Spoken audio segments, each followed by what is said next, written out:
Okay, hello everyone, and this is going to be yet another episode of Memory Lane, and I decided to do this one because it's almost 2020 now. It's Christmas Day right now, and I decided, I think it'd be good for the end of the year if I did another Memory Lane video. So this one is going to be on older technology that we had in the 2000s.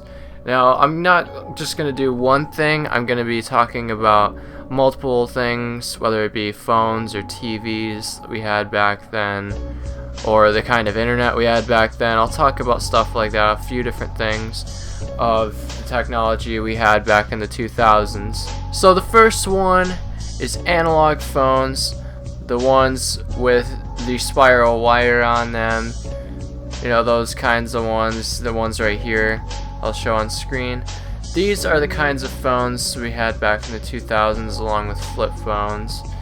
And these phones, I don't think had really the same number. I don't even remember what our home number was back when we had these phones, but we did have a home number. It was a little bit different from the cell phones that we have today as of what kind of number it was, but you could still call it and stuff like that. It is usually used for talking to family or work things, stuff like that, important things that people would use these phones for. There's flip phones as well, which people usually use to talk to their friends or whatever on those. But with home phones, it is mostly used for more important things. Hardly anyone has these things anymore, except maybe public places like businesses have them. I think maybe a few people may still have them, but not many people have them anymore due to the fact that there are smartphones now and everyone has those nowadays, including myself. So it kind of makes it easier, of course, having a smartphone with communicating, of course, because you don't have to go up to the wall. The phone's plugged into the wall and call. You can just grab your phone out of your pocket and call someone, which is a good thing. But at times I do kind of miss those phones.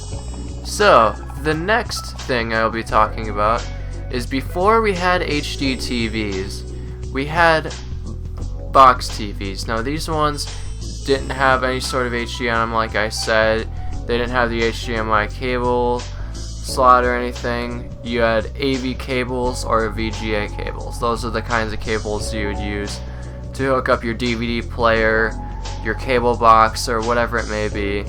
Those are the things you would use to hook up your devices into them. Now these things looked a bit different. There was a couple different ends to them. There was video, which was the yellow one, and the audio were the white and the red ones. Now these ones, of course, it's a bit different from HDMI cables due to the fact that you have a couple different things on it, and that's just what those were used for. And back then, in the 2000s, you get DVDs sort of like you would today. You go up to Walmart or wherever, Blockbuster even. Blockbuster I don't think is open anymore, but you go to Blockbuster, you rent a movie, and you'd watch it on your DVD player on your box TV. And this was a little bit after antennas are starting to die out for sure. Most people had cable and satellite at the time. We had DirecTV at the time. We don't have it anymore, but we would watch stuff on DirecTV if we wanted like live TV, and we had DVD players that we could watch stuff on, which is what we mostly used, of course, back then before Netflix and Hulu got around and took over for a new form of really watching TV in general. Before we had all that streaming stuff, that's what we had back then: a box TV, DVD player, not even an HD one, a Blu-ray one. We just had a regular DVD player and a cable box or a satellite box, which is what we had back then. And I talked about old TV shows in another Memory Lane video, so if you guys want to know what I watched back then, you can go to that video. But those are the things we would use to watch TV back then. So the next one I'm going to be talking about is video game devices. Now, what we used to play video games on, if it was mobile, it was usually a Nintendo DS a lot of the time. There was, of course, PlayStation Vita, PlayStation Portable, which I haven't really played too much of Vita at all. I played it a couple times with my friends, but I never had one of my own. But we had those back then, and we had Nintendo DS, which Mario Kart was a huge thing back then. I played that with people all the time from school and loved the hell out of that game. And really wish I still could find it in my house. I still have a DS, but I can't find Mario Kart for it. If I could find it, that'd be nice. But I used to play Mario Kart all the time with like friends on the bus or whatever.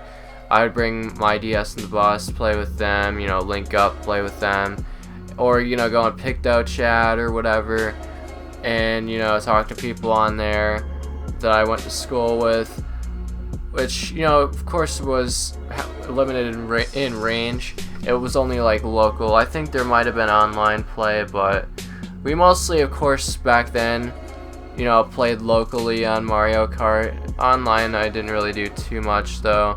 I did actually get a couple world records in Mario Kart back then, and I don't know if they're still there. I haven't checked in years, but they might still be there. I don't know. They probably got taken over, of course, though, but I did get a couple world records at the time on Mario Kart. I can't remember which tracks, but I did make a couple world records actually in Mario Kart as of times, and I had a blast back then. There was the Nintendo Wii back then as well, which I did play a lot. I played all sorts of things like Lego Star Wars. I would play on there. I played Wii Sports back then, and I had PS2 back before PlayStation 3 and Xbox, which I would play all the time too. I played games like Scooby-Doo Night of 100 Frights, stuff like that. I play on PS2, and when I got PS3, there's all sorts of cool games that came out. There was the old Call of Duty games, which I talked about.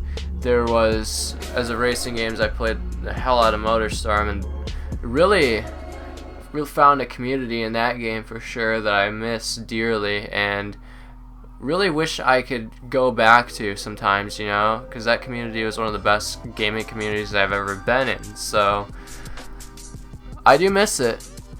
So now we have PS4 and Xbox One, and usually for mobile games people play on like iPads and stuff like that, playing tablets. But back then we had Nintendo DS, PlayStation 2 and Xbox. We had Nintendo Wii. That's pretty much what we had back then to play on. They were all really fun to play. Like, especially when PS3 and Xbox came around, gaming really got somewhere, I think, for sure, because of online play coming out and everyone having a good time with that. So that was really enjoyable, and that's just what we played on back then.